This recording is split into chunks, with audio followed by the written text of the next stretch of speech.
على عباده الذين اصطفى أما بعد. أعوذ بالله من الشيطان الرجيم. بسم الله الرحمن الرحيم.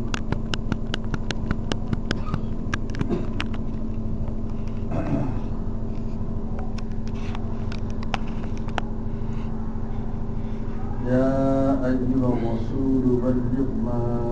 أنزل إليك من ربك فإن لم تفعل فما بلغت رسالته. صدق الله مولانا العظيم.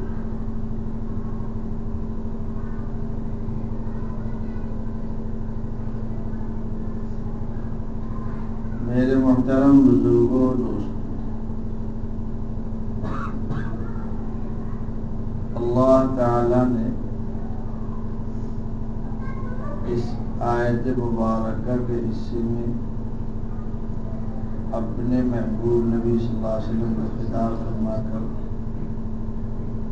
ارشاد فرمایا بلغ ما انزل الیک، جو کچھ آپ کی طرف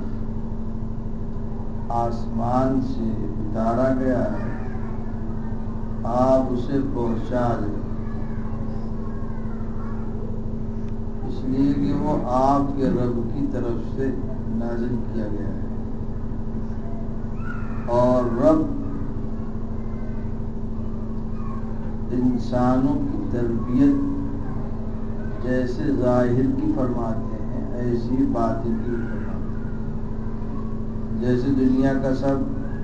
خوردنوش کا نظام، دواؤں کا، غذاؤں کا یہ سارا پھیلا ہوا سلسلہ اجسام انسانی کی پرورش کے لیے ہے، ایسی انسانی روح کو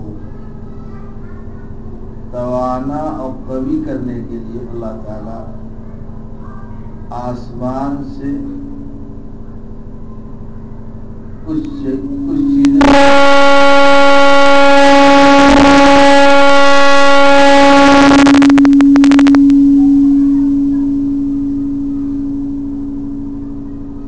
اس لیے نبی کی بڑی ذمہ داری یہ ہے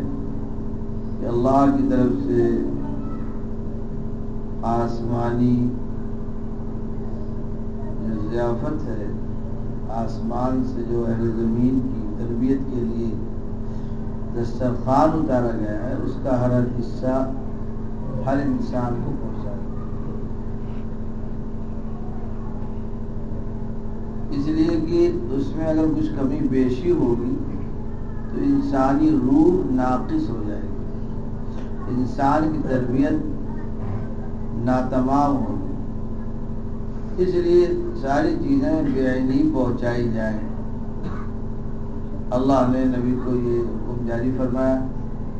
اور جناب نبی کریم صلی اللہ علیہ وسلم نے اس امت سے گواہی بھی حاصل کری، اس لیے کہ آپ صلی اللہ علیہ وسلم کے سامنے ان نبیوں کے احوال تھے جو برسا برس احکام الہی پر محنت کرتے رہے، لیکن آپ کو وہی ذریعے معلوم ہوا کہ وہ جب قیامت میں اٹھیں گے تو ان کی قوم انکار کر دے گی، کہیں گے ہے کہ نہیں، لم یأتنا من نذیر، کوئی نذیر نہیں آیا، کوئی بشیر نہیں آیا، کوئی نبی نہیں آیا۔ حضرت نوح علیہ السلام کے لیے خاص طور پر جسے تذکرہ ہے کہ 950 سال مسلسل جد و جہد کر کے اللہ کے احکامات پہنچانے والے نبی جب گواہی میں اپنی امت کو ڈھونڈیں گے کوئی ملے گا نہیں، سب کہتے ہیں کہ صاحب وہ تو آئے نہیں، ہم نے دیکھا ہی نہیں، بہت کہاں یہ ادھر کہاں گزرے۔ اس لیے حدیث میں آتا ہے کہ جناب نبی کریم صلی اللہ علیہ وسلم نے لوگوں سے پوچھا حل بلغت الا حل بلغت، بھائی سنو کیا میں نے اللہ کی طرف سے جو کچھ ملا تھا میں نے پہنچا دیا؟ تو سب لوگوں نے کہا کہ ہاں آپ نے پہنچا دیا۔ تو یہاں سے رجسٹر گواہ لے کے گئے تاکہ انکار کا مسئلہ وہاں حضور صلی اللہ علیہ وسلم کے ساتھ پیش کرنا۔ تو میں یہ کہہ رہا تھا کہ بہت سی روایتیں وعدہ حضرات صحابہ کے لیے، ابو بکر کے لیے آپ صلی اللہ علیہ وسلم نے ایک موقع پر فرمایا، مجدد صاحب نے روایت نقل کی ہے، مجدد الثانی نے کہتے ہیں کہ ابو بکر کے لیے آپ صلی اللہ علیہ وسلم نے فرمایا تھا صببت علی رأس ابی بکر صببت علی صدر ابی بکر کل ما صبت علیہ، جو کچھ اللہ نے میرے اوپر نازل کیا تو میں نے سب ابو بکر کو اڈیل دیا،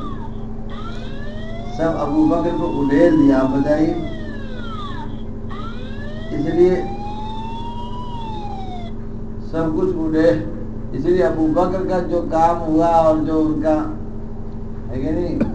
انجام ہوا وہ بہت ہی نرالا تھا. خود حضرت ابو بکر اس قدر کامل مکمل تیار ہوئے تھے کہ ساری دنیا کے مسلمان ایک طرف اور ابو بکر اکیلے بھاری تھے. خود صحابہ میں اتنا بڑا تفاوت تھا کہ ابو بکر اور عمر کے مابین آدھے آدھ کا جو ہے آدھے آدھ کا معاملہ تھا، یعنی حضرت عمر حضرت ابو بکر کی کمر ہی تک. جی ہاں، ابھی بیان چل رہا ہے تھوڑی دیر بعد. تو معلوم یہ ہوا کہ ایک ابو بکر ایسے تیار ہوئے تھے کہ سارے صحابہ ایک طرف اور ساری دنیا کے مسلمان ایک طرف، سارے نبیوں کے سارے صحابہ ایک طرف، انبیاء کو نکال کر جو ابو بکر کو تولا گیا تو اکیلے بھاری پڑ گئے. کیا تھی خصوصیت یہی تھی ابو بکر کی رسول اللہ صلی اللہ علیہ وسلم کی اتباع میں، نقش قدم میں ہے کہ نہیں ہو بہو تھے، فوٹو کاپی جس کو کہتے ہیں. نبی تو نہیں لیکن نبی جیسے تھے. اسی لیے کہا جاتا ہے کہ نبی صدیق ہم استاد نبی باشد، صدیق نبی کا ہم استاد ہوتا ہے.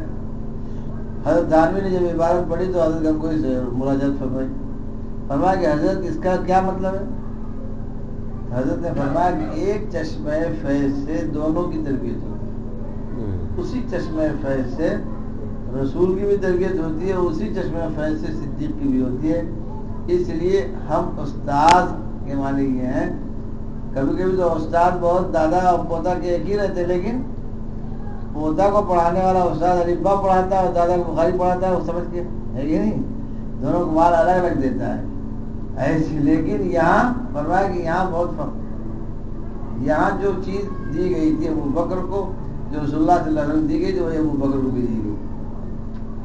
اس لیے ہم ایک چشمہ فیض سے سیراب ابو بکر بھی ہوئے، تو ان کے ساتھ باطنی کمال کا کیا کہنا. ایسی اللہ تعالیٰ نے ما انزلہ کو فرما دیا کہ یہ رب کا تحفہ جو تمہاری تربیت، تمہاری توانائی اور ترقی کے لیے اور تمہاری روح کی بالیدگی کے لیے اللہ کی طرف سے نصاب تربیت ہے. اس نصاب تربیت میں جتنی کمی ہوگی اتنی تمہاری روح کٹی پٹی اور اتنی جو ہے ناقص ناتمام ہوگی، اتنی جو ہے وہ ہے کہ نہیں. جیسے کسی کا ہاتھ کٹا ہوا آدمی اچھا نہیں لگتا، پیر کٹا اچھا نہیں لگتا، ایسی اس کی روح جو ہے. اسی لیے ہاتھ پیر انسان نہیں، ہاتھ پیر موجود رہتے ہیں، لوگ کہتے ہیں چلو فلاں کی مٹی میں. اب وہ انسان نہیں رہا، اس کی مٹی ہو گئی. مٹی کے اندر ایک چیز بوئی گئی ہے، کاش کی گئی ہے، مٹی میں ایک چیز پکائی جا رہی ہے، مٹی میں ایک چیز کی تربیت ہو رہی ہے، وہ روح ہے. اس روح کی تربیت جیسی آپ چاہیں گے اور جیسا چشمہ فیض شریعت کا آپ کو نصیب ہوگا، ویسی آپ کی روح کی سفیدی، خوبصورتی، اس کے اندر توانائی ویسی پیدا ہوگی. اس لیے قرآن میں بھی وَأَمَّا الَّذِينَ ابْيَضَّتْ وُجُوهُهُمْ وَأَمَّا الَّذِينَ اسْوَدَّتْ وُجُوهُهُمْ. کچھ لوگ سیاہ چہرے والے اور کچھ سفید چہرے والے ہوں گے. ظاہر ہے کہ یہ حبشہ میں پیدا ہونے اور سعودی عربیہ میں پیدا ہونے کا فرق نہیں ہوگا، یہ ان کے اعمال کا فرق ہوگا جو ان کے اختیار سے کیے ہوئے اعمال اس کی روح پر اثر انداز ہوئے ہیں. تو اس کے کیے ہوئے اعمال سے اس کی روح سیاہ ہو جاتی ہے، اس کے کیے ہوئے اپنے اعمال سے اس کی روح سفید ہو جاتی ہے. ٹھیک ہے نہیں. اسی اختیاری عمل کی وجہ سے انسان جنتی اور جہنمی بنے گا. وہی اختیاری عمل اللہ کا دیا ہوا شریعت کا جو تحفہ ہے وہ ہماری روح کی بالیدگی کا سامان. آپ بتائیے، یہی انسان جو ہمارے بزرگ دین ہیں، بزرگان دین کہے جاتے ہیں، یہی انسان ہے، یہی ہاتھ پیر ہے. صاحب لیکن ان کے پاس بیٹھنے والا ایک کافر بھی محسوس کرتا ہے کہ صاحب بہت شانتی ہے، بڑا سکون ہے، بہت کیوں ان کے دل میں جو خیر مخلوق کی خیر خواہی ہوتی ہے، اس خیر خواہی سے لیکن ایک سکون پھوٹتا ہے، ایک رحمت کی آبشار پھوٹتی ہے۔ اور وہی ایک انسان دکان میں بیٹھا ہوا ہے بدخواہی صبح سے شام تک جیب کاٹنے کی نیت سے بیٹھا رہتا ہے، اس کو دیکھ کے وحشت ہونے لگتی ہے کہ نہیں؟ ایک آدمی کسی کو لوٹنے کے لیے ڈاکوؤں کو دیکھ کر آدمی تھر تھر تھر کانپنے لگتا ہے کہ نہیں؟ ہمارے حضرت مثال دیتے تھے کہ ایک ڈاکیا آتا ہے وہ بھی وردی پہنے ہوئے اور ایک پولیس مین آتا ہے وہ بھی وردی پہنے ہوئے ہے کہ نہیں؟ لیکن دونوں کی وردی ان کے اندر کی ہمدردی کا پتہ دیتی ہے الگ الگ، کہ یہ لوٹنے آیا یہ بانٹنے آیا ہے کہ نہیں؟ ایک دینے آیا ایک لینے آیا۔ ایسی انسانوں کے دماغ میں، اس کی سوچ میں، اس کے دماغ، اس کی نظروں میں، اس کے ہاتھ پیر میں صلاحیت اللہ تعالیٰ نے دونوں دی، دینے کی لینے کی دونوں صلاحیت دی، لیکن فرما دیا الید العلیٰ خیر من الید السفلیٰ، دیکھیے اوپر کا ہاتھ افضل ہوتا ہے اور نیچے کا ہاتھ بہرحال اس کے مقابل مفضول ہوتا ہے۔ کچھ ہاتھ ایسی ہے جو پوری زندگی چمر چلاکی میں گھسیٹنے والی ہے، خسرت میں جڑے رہتے ہیں، کچھ ہاتھ ایسے بھی ہوتے ہیں جو پوری زندگی بانٹنے میں لگے رہتے ہیں۔ اور یہی ہاتھ ہے ایک بانٹ رہا ہے وہ ہے سردار ہے، وہی ایک پھیلائے ہوئے وہ فقیر ہے۔ وہی دماغ ہے جو کسی کی بھلائی سوچتا ہے، وہی دماغ کا حامل ایک انسان ہے جو کسی کی برائی سوچتا ہے، کسی کے جان مال عزت آبرو کی پلاننگ کرتا ہے، اور کسی کے لیے وہ خطرہ بنتا ہے، راتوں رات نہیں سوتا مجاہدہ کرتا ہے، کوئی رات میں جا کر اللہ کی خوشنودی حاصل کرتا ہے اور کوئی جا کر نفس کی خوشی کے لیے لوگوں کا جان مال ہے اور عزت آبرو کے ساتھ سودا کرتا ہے۔ دماغ اس کے پاس بھی ہے لیکن اس کا دماغ برعکس چل رہا ہے، اس کا دماغ کچھ لینے کے بجائے کچھ جو ہے دینے کے بجائے لینے کے لیے جو کھلا ہوا ہے، اس لیے وہ شر الناس بن جاتا ہے۔ اسی مومن کی جہاں تعریف کی گئی اور اس کو جہاں خصائل اور اس کو اچھے اخلاق جہاں سکھائے گئے، فرمایا کہ کم سے کم یہ ہے کہ تم ہے کہ نہیں ان تکف عن شر نفسی، فرمایا تم اپنے نفس سے لوگوں کو روک دو، یہ بھی تمہاری ایک بڑی بھلائی ہے۔ سانپ اور بچھو اگر کسی کو نہ کاٹے تو بھلائی ہے کہ نہیں؟ چنانچہ بخاری کی روایت میں جناب نبی کریم صلی اللہ علیہ وسلم پر وہی نازل ہو رہی تھی، والمرسلات عرفا فالعاصفات عصفا، امام بخاری لکھتے ہیں یہ ابھی آیت نازل ہو رہی تھی اور نازل ہو کے صحابہ اس کو دہرا رہے تھے، اتنے میں ایک سانپ نکلا، اور جب سانپ نکلا تو لوگ دوڑے اسے مارنے، اور جب سانپ کے لیے دوڑے تو وہ سانپ کسی سوراخ میں گھس گیا اور آپ نے فرمایا کہ اور وہ بچ گیا۔ آپ نے فرمایا کہ وقیت من شرہ،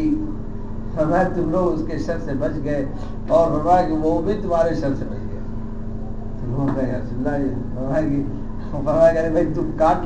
تم کو کاٹ لیتا تو تم اس کو اس کا شر دکھ پا جاتے، تم اس کو مار دیتے تو وہ تمہارے شر، اس لیے فرمایا کہ چلو دونوں بچ گئے۔ تو معلوم ہے یہ بھی خیر کا پہلو ہے کہ آپ کی زبان سے کسی کو دل آزاری نہ پہنچے، کسی کی سمع خراشی نہ ہو، آپ کے ذہن سے کسی کی برائی نہ سوچی جائے،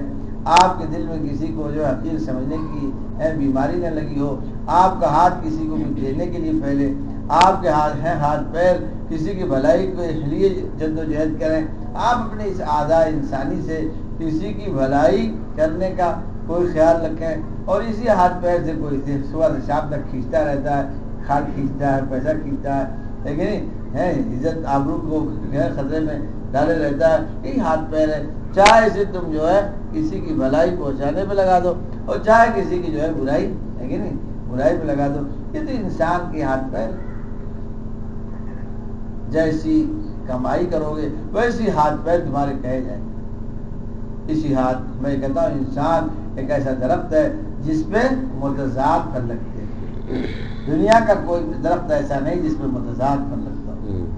ایک آم ہے تو اس میں ببول کے کانٹے نہیں دکھے جائیں گے، اس میں انگور کا پھل نہیں آئے گا، لیکن محدود چلے کہ انسان وہی انسان کہاں خیر الناس بنتا ہے اور کہاں وہی انسان شر الناس بنتا ہے۔ کہتے ہیں صاحب جگر صاحب کہتے ہیں کہ بڑھے تو ایک مشتق، بڑھے تو وسعت کونین میں سما نہ سکے، اور گھٹے تو ایک مشت خاک ہے یہ انسان، گر جاتا ہے تو ایک مٹھی مٹی، اور صاحب بڑھتا ہے تو وسعت کونین سے آگے چلا جاتا ہے، ساتوں زمین ساتوں آسمان کو پھلانگتے چھلانگتے، لیکن عرش تک اس کی رسائی ہوتی ہے، اس میں کوئی مشین نہیں لگی، اسی ہاتھ پیر سے وہ عرش اعظم کے مالک تک پہنچتا ہے۔ اس کے دماغ کو اللہ نے وہ توانائی دی ہے کہ یہ فرش میں جو زمین پر ایسا رکھتا ہے تو عرش کے مالک سے بات کرتا ہے، ان المصلی یناجی ربہ، لیکن دل و دماغ کا استعمال سیکھے گا تب تو ذات عرش تک جائے گا، ورنہ تحت الثری میں کہتے ہیں شیطان بھی سے شرماتا ہے۔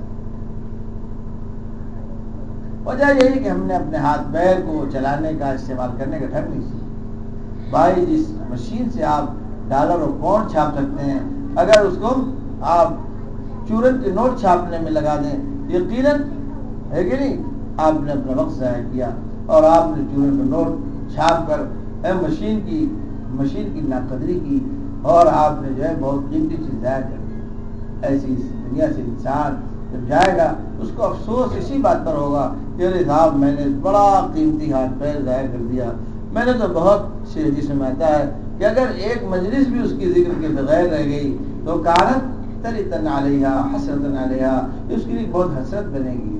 بتائیے اگر یہاں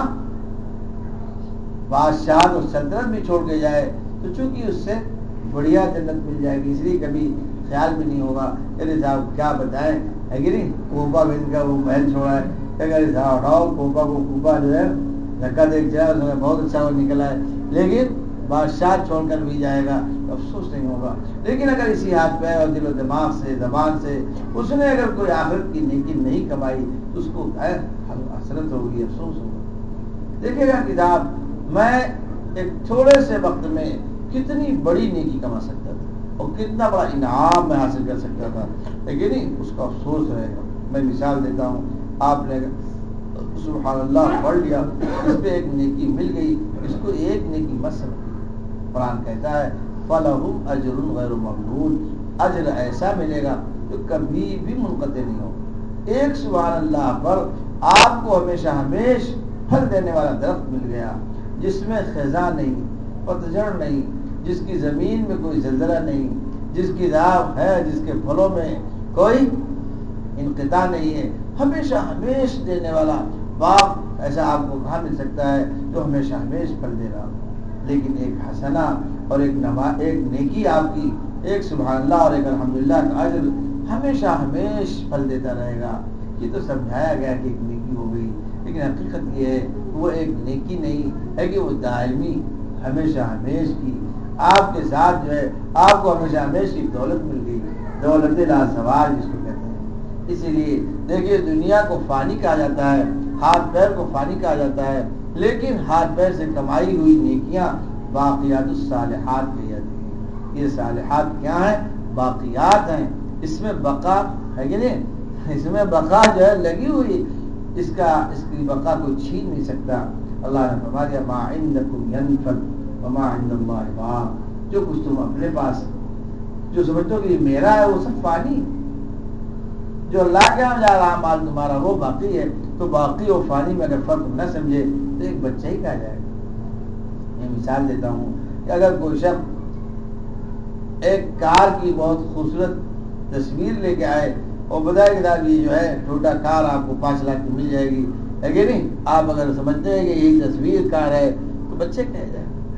5 لاکھ کا چیک دے کر آپ وہ تصویر لے کے ٹانگ لیں، لوگ کہیں بہت بیوقوف تھا۔ ایسی دنیا کا حال ہے، آپ جس کو نعمت سمجھتے ہیں وہ نعمتوں کا فوٹو ہے، نعمتوں کا عکس ہے، نعمت تو اصل وہ جو جنت ہے کہ نہیں۔ اس لیے حضرت رومی نے قصہ سنا، بعد میں ختم کرتا ہوں۔ رومی لکھتے ہیں کہ ایک شہتوت کے درخت پر گھر بنانے کے لیے اور شہتوت کھانے کے لیے ایک ریشم کا کیڑا چلا، بڑی نشیب و فرات سڑکیں تھیں اوپر نیچے کھٹر پٹر پہنچ کے جب وہاں گیا تو اس نے سوچا کہ صاحب منزل پہ آ گئے۔ شہتوت کے درخت پہ جو چڑھا وہ تو چڑھنے کے بعد ہریالی اور سبزی پتوں کو اس کو دکھائی پڑی، اس پہ وہ پل پڑا اور صاحب اس کو کھاتا رہا اور اسی میں کھاتا رہا اور جو اپنی کمائی وہاں اکٹھا کرتا رہا اور ریشم بناتا رہا پوری زندگی اسی درخت کے پتے پر اس نے ضائع کر دی، جبکہ چلا تھا شہتوت کھانے کے لیے، لیکن اس کے پتوں سے فرمایا ایسی اللہ تعالیٰ نے تمہیں اس دنیا کے آگے جنت دینے کے لیے دنیا دیا تھا، تم جو ہے اس کے ہرے ہرے پتوں کو سمجھتے ہو کہ یہی بڑی نعمت ہے، یہی منتہا عمل ہمارا ہے۔ نہیں بھائی، ابھی تو تم ہرے پتے میں کہاں دھوکہ کھا رہے ہو، اس کے آگے انگور ہے، اس کے آگے جو ہے شہتوت ہے، اس کے آگے والا پھل ہے، اس پھل سے تم جب تک سفل نہیں ہوگے کامیاب نہیں ہو سکتے۔ خواجہ صاحب فرماتے ہیں، بہت عجیب شعر ہے، فرماتے ہیں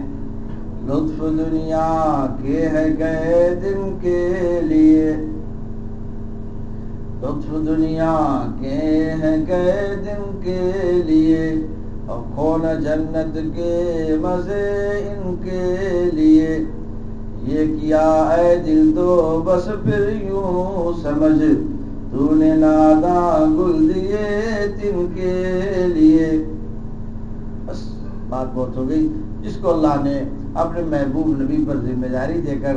شریعت کے ایک ایک اجزاء کو، ایک ایک پارٹ پرزے کو، ایک ایک اس کی جو ہے ایک ایک احکامات کو ہے نبی کو تاکید کی کہ